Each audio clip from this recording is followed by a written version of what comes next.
We might. Okay. No, that's it. Thank you so much. Okay.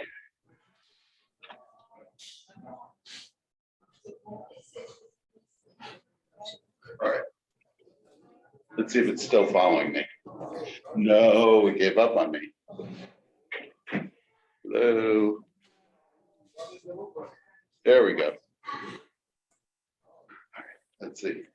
No. In case you don't know, I'm trying to get this camera to follow me. There we go. Yes? Yes. Okay. All right. We're going to go ahead and start. Sorry, I have to bend down. Okay. We're going to go ahead and start. This is a class on disclosures. The common disclosures when you're during a purchase. I guess I don't have to look there. I have to look here. Either or. It's like I don't know where to look. It has mind of its own. I think it's following you. So I realized that I've never talked about this disclosure ever in any of my disclosure classes, and it's one of the most important disclosures that you can ever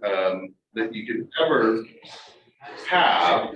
And I'm going to share my screen. Where are you? Okay. It's so important that legal wants you to include it with the offer, but I've given up that fight.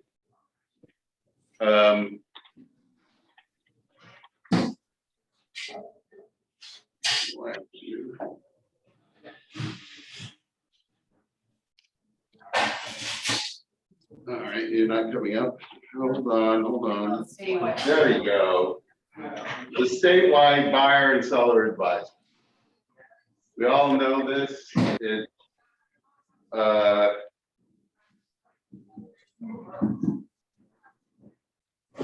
Sorry, I'm admitting people as I'm doing this. Hold on. Okay, so we all know this. It's like, how many pages is it now? It's 14 pages. And it used to be 10, and you used to have to get every single page initialed, which was a pain. And look at the table of contents. So this is why this is important, because it gives disclosures about, and this is why legal wants you to do it with the offer, is that disclosures regarding accessory dwelling units, about arbitration, building permits, all of this is included in this one document. And it puts everybody on notice. So, it's talking about neighborhood noise, it's talking about PACE loans, pets. It has so many things in this document that's why it's so important. We're talking about the statewide buyer and seller advisory. So it's 14 pages. It talks about investigations. We're not going to go through the whole thing. It's 14 pages, but your buyer and your seller should be looking at this, because it talks about if you have a specific reason why you want to buy this property, say you want to use it as an Airbnb, that it puts everybody on notice that they have to check with their local county or city or whatever to make sure that they can do what they want to do with it. It talks about so much And that's why it's one of the most important things: soil, square footage, water intrusion, wells. Talks about fire hardening. We'll get to fire hardening separately, but you know, there is so much on this document that it makes it one of the most important disclosures that you're going to give your buyer and seller. And because of that, that's why, like I said, legal wants you to include it with the offer. Somebody in a restaurant. Yeah, it's Alon. It's Alon's mic is on. Yeah, can you mute, please? Great. So that's this talks about retrofitting, short-term rentals, like I said, pools, water shortages and all that. It's a really, really, really important document, and you should take a look at it, familiarize yourself with it, because you know, going over it will take the whole hour. But you know, it's just letting everybody know about.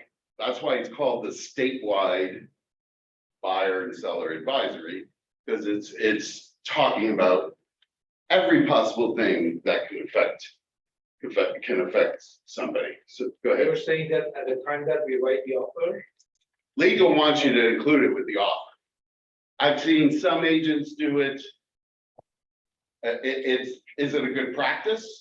Absolutely, because you're putting it becomes a part of the offer, and you're putting everybody on notice that this is what's, you know, about ADUs, about use of the property, you know.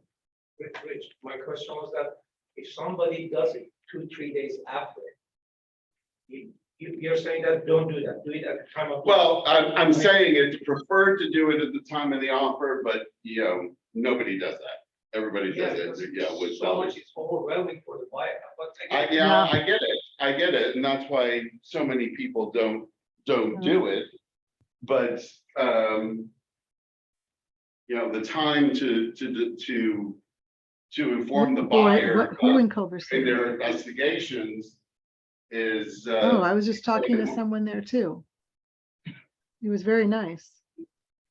okay. Can you mute? Oh, really? Boris? Michelle, is it you, Michelle? Okay, okay. So that's the buyer and seller advisory statewide. Rich, one more question. Sure. Is that across the board for residential, condos, land, etc.? Residential condo, yes. Yeah. It's across the board. Up to 4 units, correct? Well, residential, yes. Land, Also, Yeah. you know. It's not required on multi-units, it's just required on residential. Okay. But what I mean is after 5 or more is not required, up to 4 units. Correct, it is, absolutely, it is. Okay, any more questions about statewide? Okay. I'm gonna go through like lesser, well, not lesser.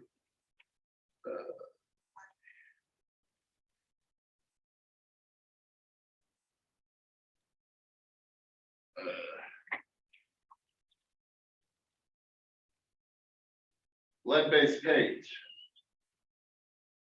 Very important, it's required statutorily if the property is older than 19, what? Anybody know? In here? 78, right. If the property is 78 or older, this document is required. And it needs to be filled out by the seller about the seller's disclosure if they have knowledge of lead-based paint or that's in the property, or if they have any reports pertaining to lead-based paint, that all needs to be disclosed by the seller. Seller signs it, the listing agent signs it. And, sorry, and then, the broker representing the agent, representing the seller signs, and then the buyer signs acknowledging that they received it. And then the buyer's agent. So, so that's the lead-based paint disclosure, statutorily required. Statutorily required means it's required by law. So we don't say, nah, we're not going to do it if it's pre-1978.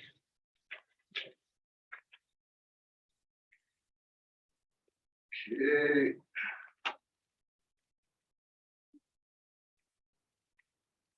Something that's also required, and it's not in these, but you all know, should know where it is. You go to EPUBs. Where are we? No, I'm wrong area. EPUBs. The earthquake hazards report. Now, if it's the building is 1960, 60 or earlier, this is required. And it's required to be filled out by the seller. Is the water heater braced? This is not like the SPQ or the GDS where it says there's only a yes or no answer. It says doesn't apply, it could not apply, or they don't know. They give them the option of don't know. So, the house is bolted to the foundation, purple walls, all of this. You know, this needs to be filled out for 1960. Oh, you're not following me. Come on. Okay. For 1960, no, you're not. Okay, I'll give up on it.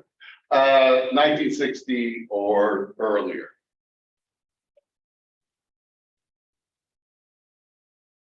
And then it's signed by the seller and then signed by the buyer. Okay, and then also in EPUBs,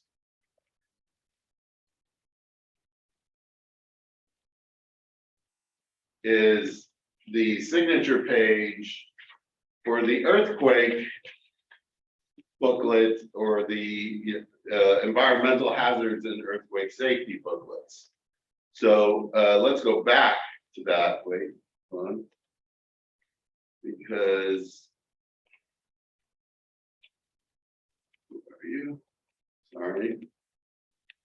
If you go back to that 1, 2, 3, 4, 1 through 4 are these guides. So you can send them directly from your forms library. You can email them to your clients.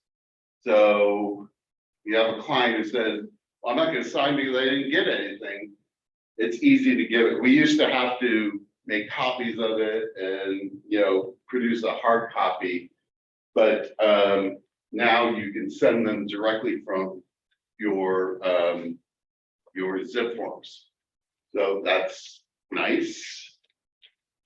So this, remember, this is in EPUBs. I don't know why they separate it. It doesn't really make sense, but that's what they're doing. And so EPUBs is where these all, it's where the booklets are.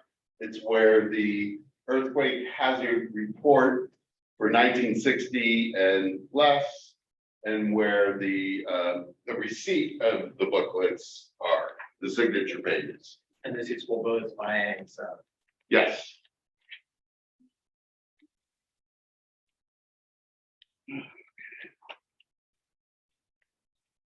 Okay. We have a Sherry. If it's a seller who is a non-occupant owner who has been an owner but never lived in the property, how much of this needs to be completed by that? All of it.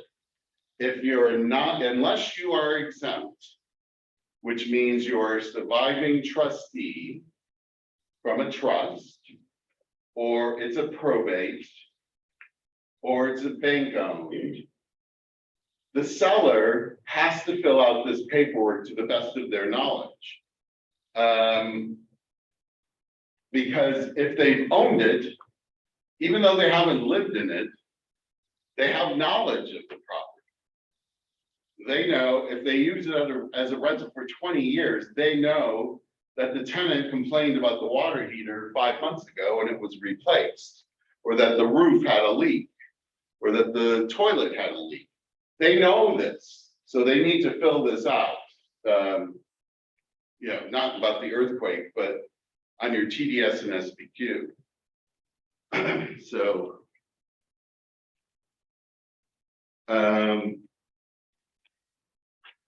Let's see what else I wanted to cover before I went to the meat of this. Okay.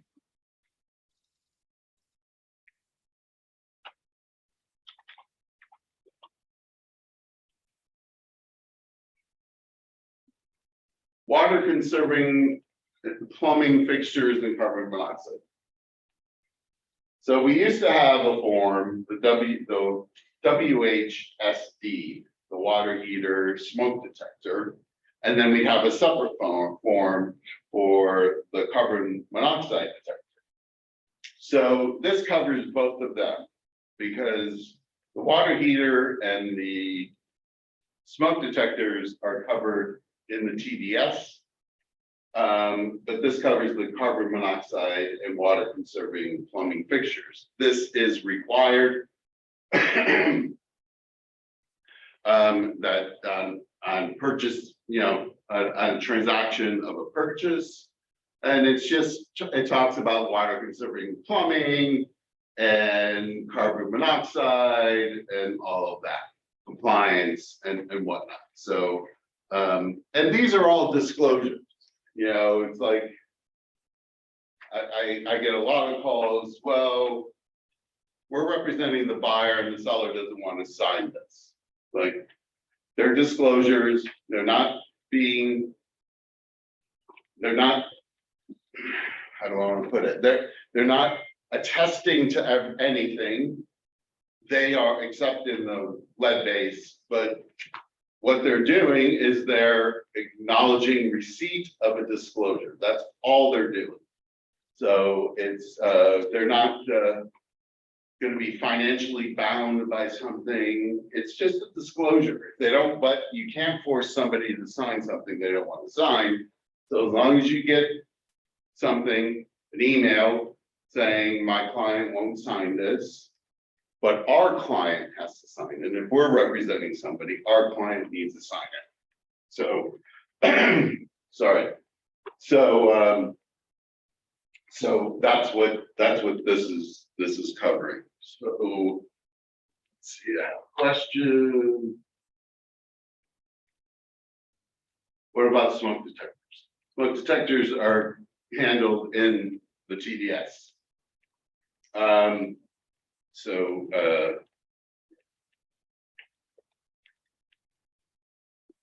Sorry. So that's,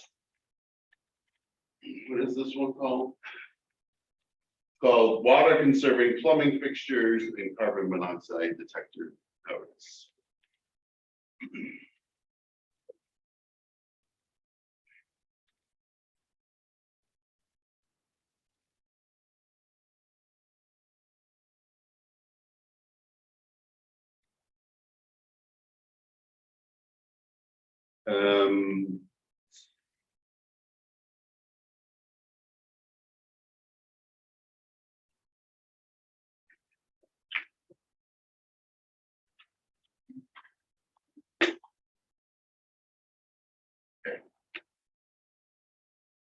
This isn't,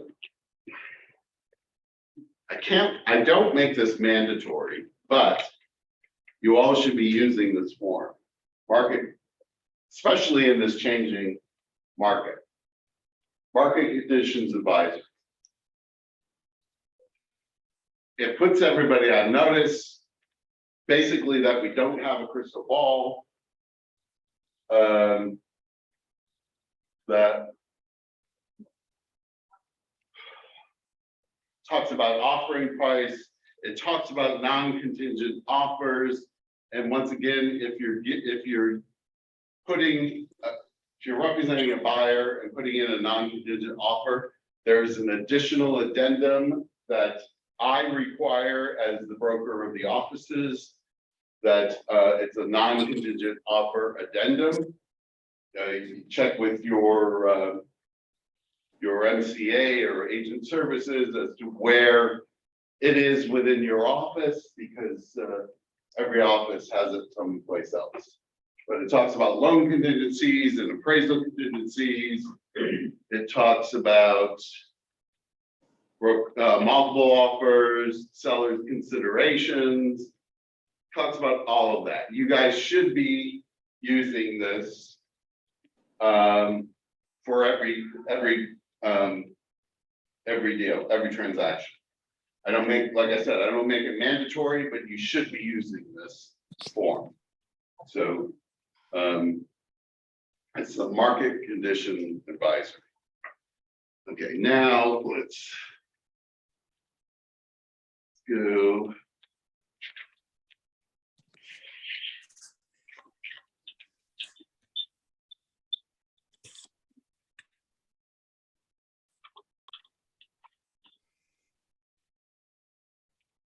TDS.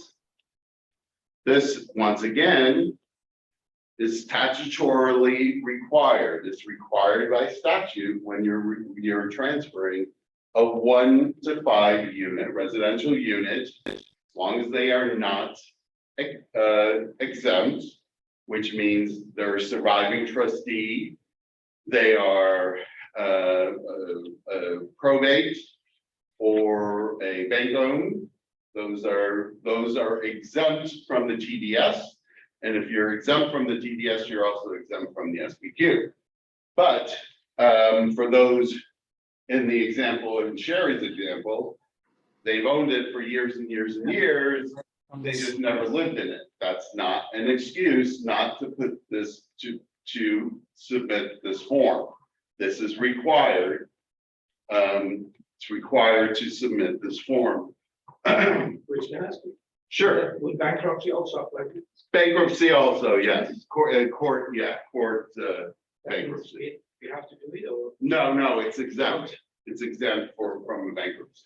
So fill out the date, that's important. Obviously the address and everything, but fill out the date. Now everybody gets caught up on this very first section, substituted disclosures. Inspection reports completed pursuant to the contract of the sale or receipt of deposit. So this is not where you attach any inspection reports that you have from previous buyers or anything like that. That's not what this is referring to. It's referring to a specific inspection report that is to handle the questions on this questionnaire. And I can tell you, I've never in my career seen an inspection report like that. So you're never going to put inspection reports completed pursuant to contract of sale. You're never going to put additional inspection reports or disclosures, because this is not where you're going to put any additional inspection reports. You use receipt of reports in order to do that. You're going to say no substituted disclosures. That is the answer to the first question. TDS is not required for 5 units. It's residential, 4 units. 1 to 4. Okay, so that's the first section. You're going to do no substituted disclosures. Seller is or is not occupying. People forget that. Then you check out, have this, and once again, you as the seller's agent, do not fill this out. You can help them in some ways, but you can't fill it out for them. It has to be filled out by the seller. So all the things, now,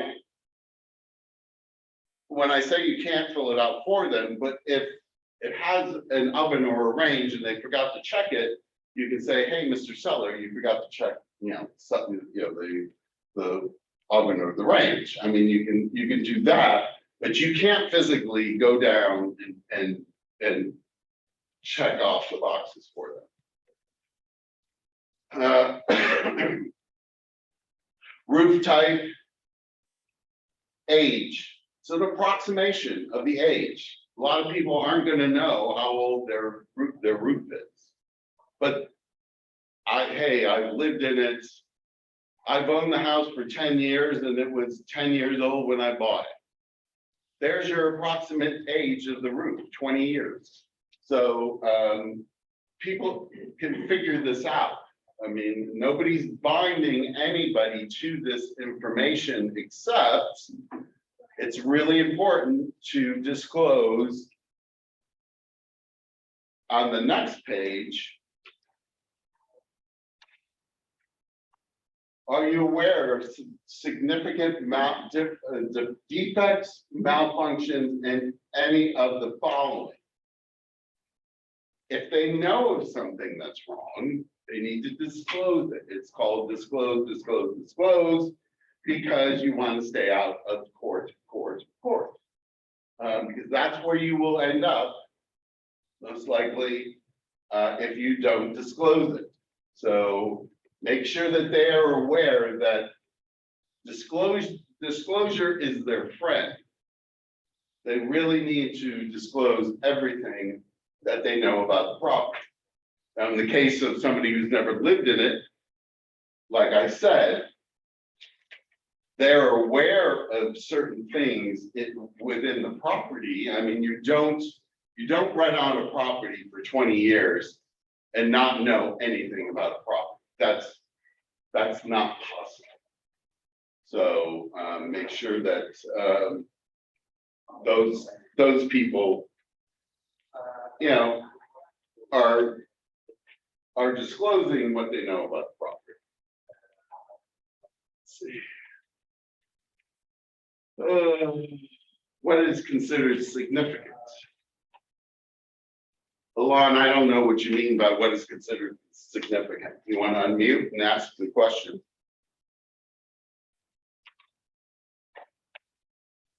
No? Yes, can you hear me? Yeah, I can hear you. Hi, Rich. I was just wondering, it says here, are you, the seller, aware of any significant defects in any of the following? So I'm wondering, what is considered significant defect? Well, if you have to think about it, I mean, it's a significant defect. I mean, there has to be some common sense. So if an exterior wall is leaning, I would consider that a significant defect. I'm sure a buyer would consider that a significant defect. If a door doesn't open properly, I would consider that a significant defect. There is common sense here.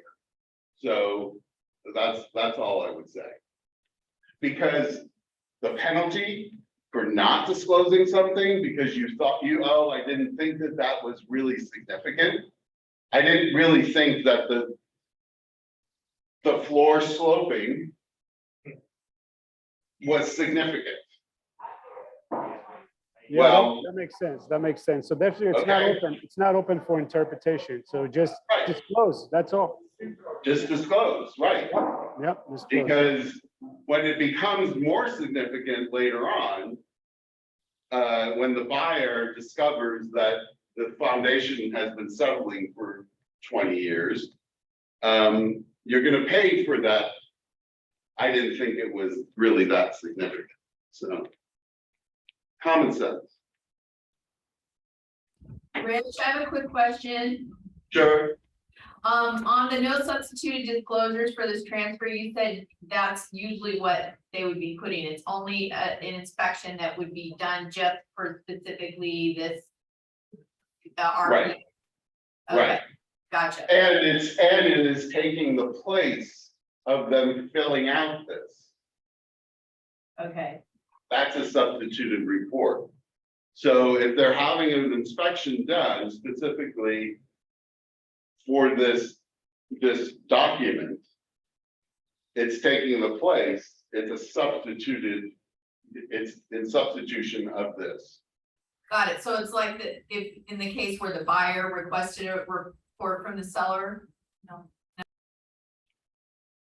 Well, but the seller, why would the seller even be doing a report prior to Right, the sale of the property? I know that they're, you know, in Northern California, they're hot on pre-inspections prior, but here in Southern California, we don't really follow that. So I'm, you know, thank you. I would never. Look, I would never advise somebody to do an inspection to take the place of this document. If they want to do pre-inspections, then they can do pre-inspections. And Michael, I think the pre-inspection you're talking about in Compton is the city pre-inspection. Yes, it is. Yeah, Yeah, okay, that has nothing, that's nothing to do with this. understood, That's thank you. city's own thing. That they require pre-inspection and the city of Bell also requires a pre-inspection. Pasadena used to, I think they've moved away somewhat from that, I'm not sure. But you know, the inspection, pre-inspection reports done by the seller in order to take the place of this TDS is really rare, really rare. I've never seen it. Defines the whole budget. Well, Why would, right. why would? And this is why I don't suggest pre-inspections. Number one, if you're representing the buyer, why are you not going to accept a report done by the seller and the seller's inspector without doing a report of your own? I wouldn't do that.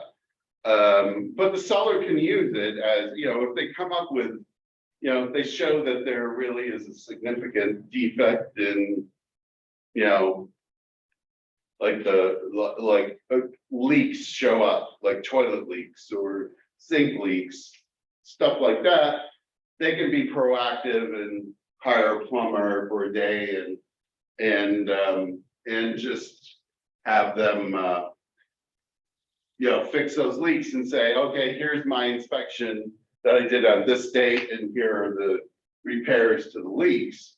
But I still, as a buyer's agent, I would recommend that they do their own inspection.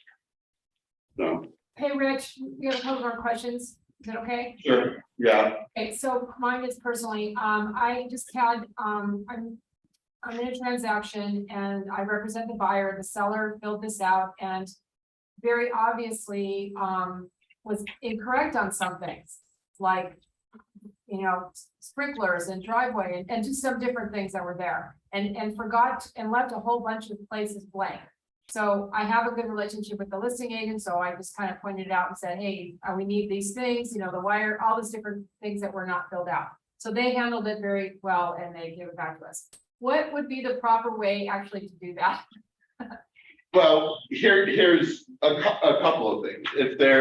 If they answered some things that are, you know, something about sprinklers and what, I mean, you could gently say, oh, when we were there, you know, the sprinklers weren't working, or whatever the problem with the sprinkler was, you can, you know, mention that. Leaving blanks is something entirely different. You leave a blank on a TDS, remember, this is required by law. You leave a blank on the TDS is not complete. It's just not done. So if they want to leave blanks, they can leave blanks all they want, but they really shouldn't be. I mean, if they're arguing with you, it's like, it's not complete. This document is not complete. So guess what? After, this allows the buyer, after removing contingencies, to rescind their offer and get out of the deal. Because this is required by law and it wasn't done properly. So there should be zero blanks. Wow, so And even if there's a yes, there needs to be an answer to that yes, Thank you. an explanation. One last question, Rich, on this. So a seller can have inspections, they're just not gonna mark substituting for the transfer. Correct. Yes. Yeah. Gotcha. Yes, like, as I said, what happened here? As I said in the beginning, you're not gonna use this to deliver inspections. You're gonna use the receipt of reports to deliver any inspections. Because there's extra language on the receipt of reports that says to Mr. Buyer, this is, here are some reports, but you shouldn't be relying on them totally. You should be doing your own investigation. So we need that extra language to say, you're advised to do your own investigations. If you decide to use these reports, and there are buyers out there who said, well, I don't want to pay $300 or $400 for another report. I'm gonna, this is fine with me. That's fine, but we've advised you not to do that. And that's the language you need.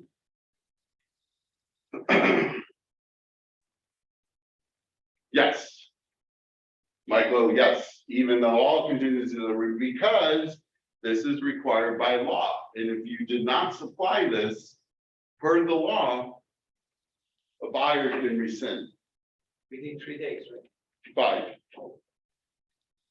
So, so then we get to the question part of this. And talks about room additions, it talks about flooding, major damage, CCNR deed restrictions. The answer is yes, then just say there is a HOA. A lot of people leave it blank. There's a yes answer, there needs to be an explanation, even though it is so obvious. Just answer it. It doesn't take much time. And then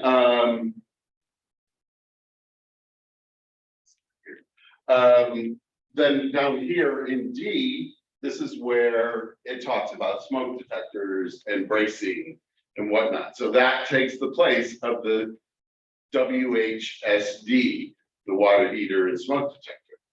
Now, there are still some offices who will throw that in, and it's not required because it is handled in the TDS. Well, my office requires it, and depends on how nice you want to be, whether you'll have your seller sign it or whoever it is, or buyer sign it. But it really isn't required because it's handled here. Okay, so now we get to another important part of this document, and the first section is for the broker representing the seller. So the other thing that's statutorily required by an agent, and it's because there was a really big lawsuit, I think, against Coldwell Banker years ago, that the agent didn't do an adequate, the agent should have been aware of something about the property, but didn't disclose it because it was so obvious. And why was it so obvious? Well, by looking at the property, you should have seen it. So that's why statutorily, an agent is required to do a visual inspection of a property. This is statutorily required. Now, this office, all of my offices are required to do that visual inspection through the AVID, the AVID. So you all have to do an AVID because you have to do that visual inspection. So you're all going to check if this is your listing, see attached AVID. I just had a question from one of my offices. I've never visited the property. It's in Central California. So I'm sure there's a waiver for the AVID. Guess what? There's not a waiver for the AVID. Okay. I understand we can sell property anywhere in the state of California because we have the California license. And I applaud anybody who gets a property, who gets a listing outside of this area. But somehow you have to service that listing. So there must be somebody on that end that is helping you with this. So here's what you do, and this is what I suggested. You can either have somebody there FaceTiming you. You can do your visual inspection through FaceTime or Zoom or whatever it is. As long as you're doing that, and on your AVID, you say, agent did this visual inspection through Zoom or whatever means. Just say that you did it and how you did it. Because remember, during COVID, there was a lot of things that we couldn't go to properties and we couldn't do this, but we still have to do that AVID. We still have to attach an addendum and say, this is how we did it. So that's one way. Excuse me. Or if you have an agent helping you on that end, that agent can do the AVID. Because there's a place, well, we don't have the AVID up. We'll by looking at the clock, we'll do the AVID next class because that's my favorite document. There's a place of who did this inspection. So it doesn't have to be the listing agent. The listing agent's assistant can do it, or somebody you're working with in this outside area. So, but it still has to be done. So in the case of the listing agent or the broker representing the seller, you're going to check that box, agent visual inspection disclosure. So I know all of us really wait until the last minute to do that. Oh, it's the final walkthrough, I'll do it then, or whatever. But guess what? Just like if there's blanks on this document, which is required by the law, if you don't attach this AVID, the listing agent, it's not done. So if you don't do your AVID until the final walkthrough, the buyer has already removed all their contingencies. They get your AVID. There's something on your AVID they don't like. Guess what can happen? They can rescind. They can rescind the sale because this document wasn't complete until you attach that AVID. So do your AVIDs up front.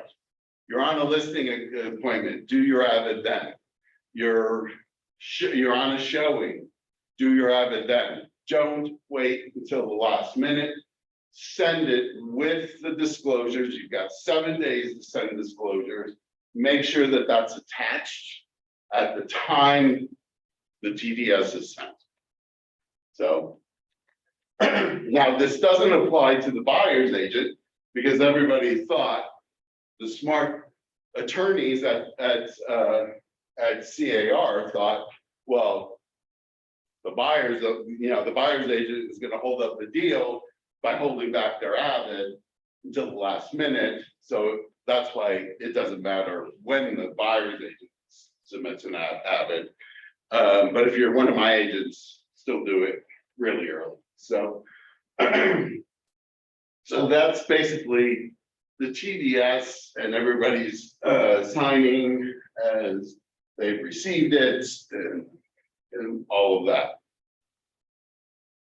So that is the TDS.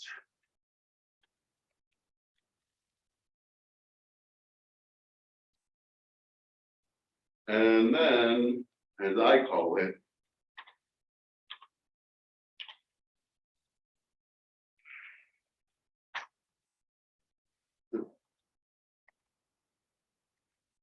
the GDS on steroids, the SPQ. This is required contractually, because it's in the contract, that if you're not exempt for the TDS, that contractually you are saying you're going to fill this out. So, so you are contractually obligated, or the seller is contractually obligated to submit this. And we talk, we talk about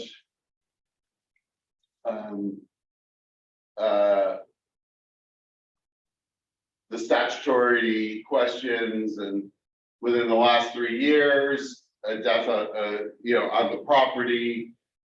And here, note to seller, the manner of death may be material fact to the buyer and should be disclosed, except for a death by HIV/AIDS.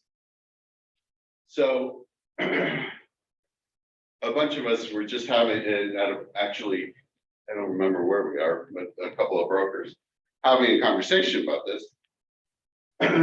Oh, it was at the SRAR board meeting while we were having lunch. So we're talking about death.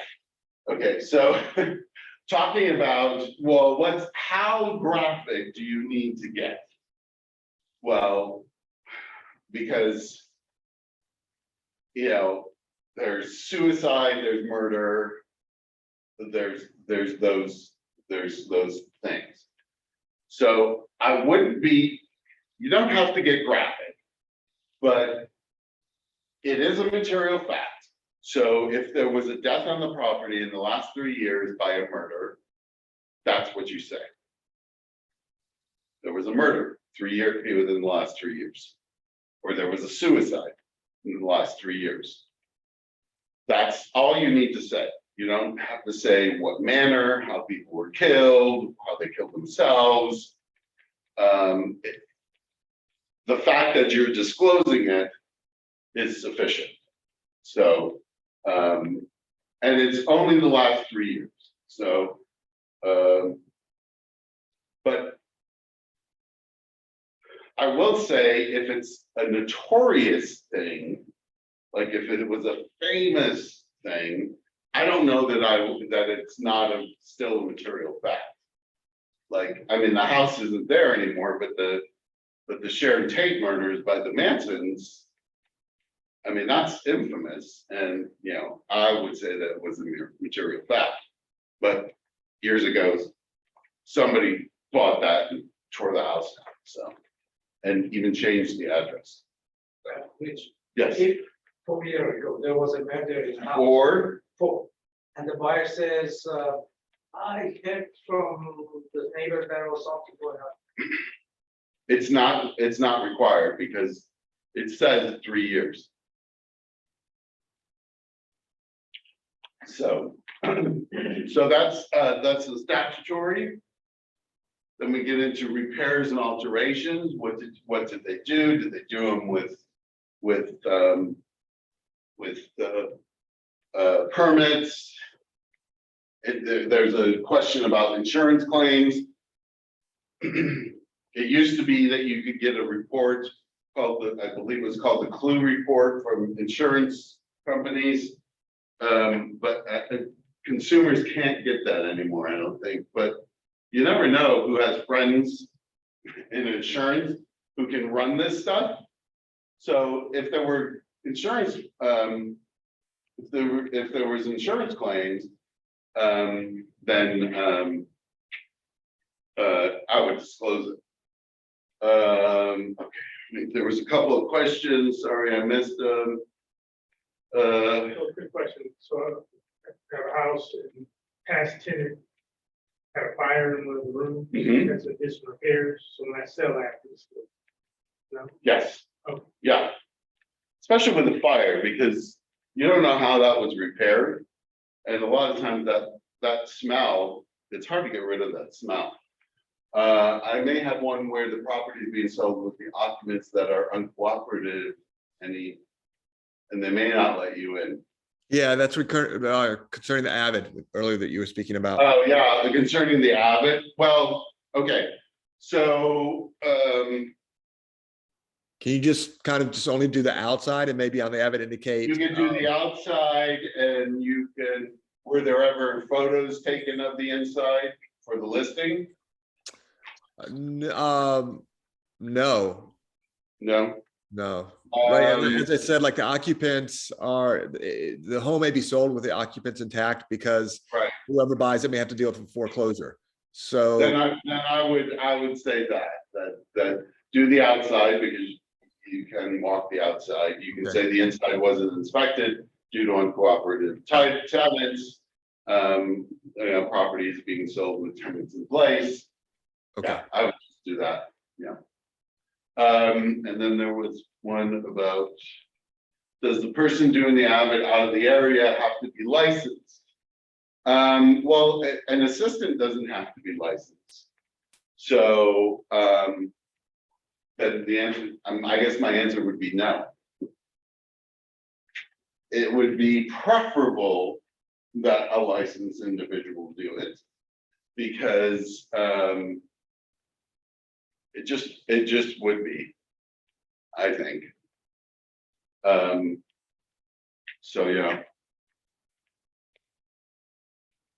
All right, so then we talk about repairs, we talk about structural systems and appliances. Disaster relief insurance and civil, civil settlement.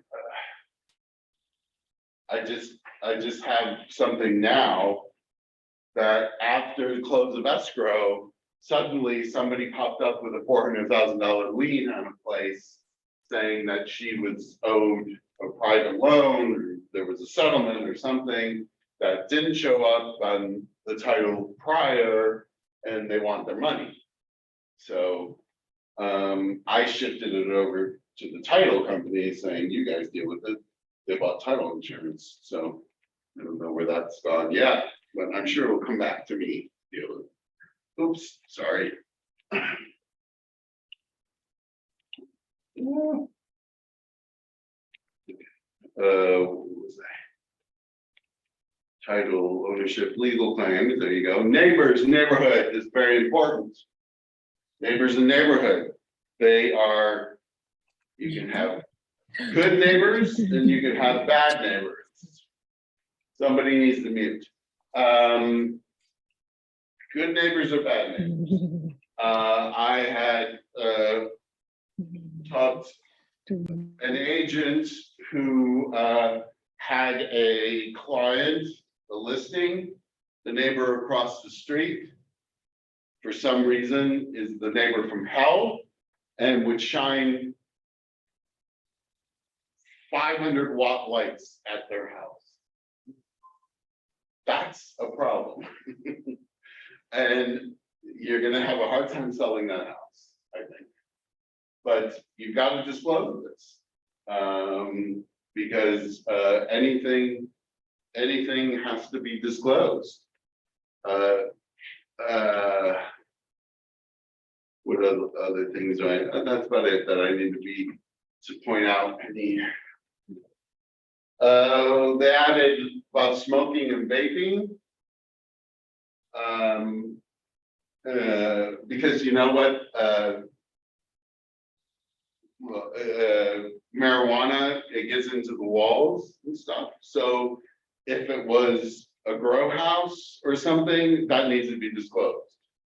I tell this story all the time. My agent was the listing agent, did the final walkthrough on the day it closed, the day it recorded. They went to the property, everybody was happy and everything was nice until Gladys Kravitz walks up and says, did you know that this was a grow house? And it was rated a lot of times. And the buyer didn't know, my listing agent didn't know, the seller kept it from everybody. And there's an example where the buyer said, I don't want this house. Wasn't disclosed. I want out. He rescinded the sale. And luckily, we were able to get out of, everybody got out of the sale. The buyer got their money back. They paid some escrow fees, seller paid escrow fees, everybody went on their way. That could have been a nightmare. Because I was being told by legal, lawyer up, don't tell everybody to get a lawyer, you know, don't do anything. But I had an escrow officer who said, I think we can do this. I think we can get out of this. And I said, okay, I'm gonna give you a few days, let me know. And she was able to do it. So, anyways, so that's the SBQ. I'm gonna stop here because we're at 5. So we will do next week. I have another class. We'll finish up some disclosures, doing my most favorite, the Avid, and we'll probably tackle the fire hardening, everybody's favorite. Stop sharing. Anybody? Where'd my thing go? Oh, you have some questions. How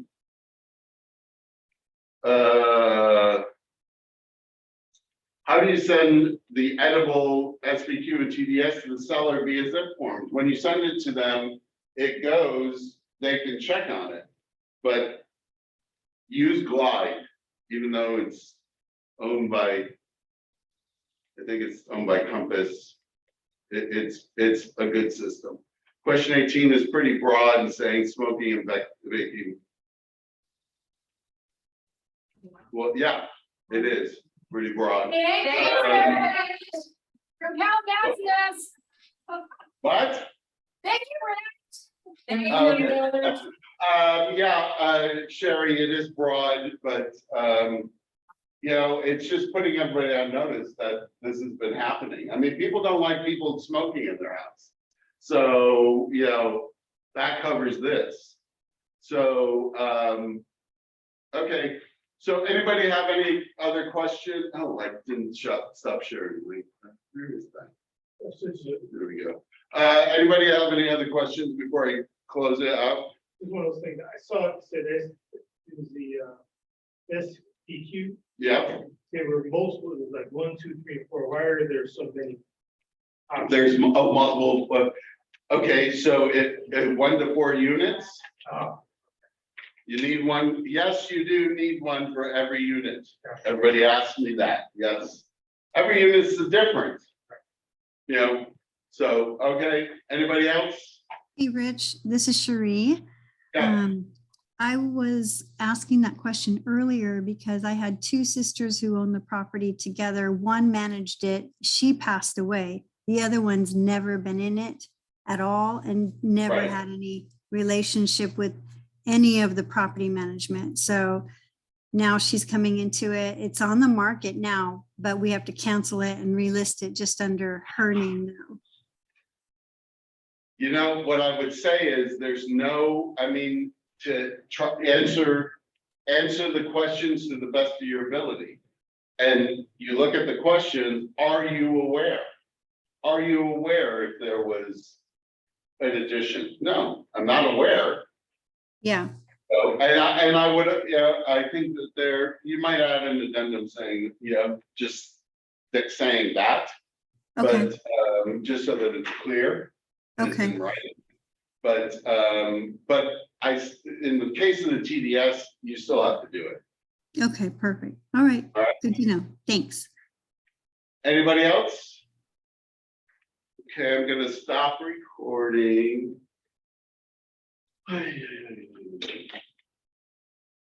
It's hot in here, guys.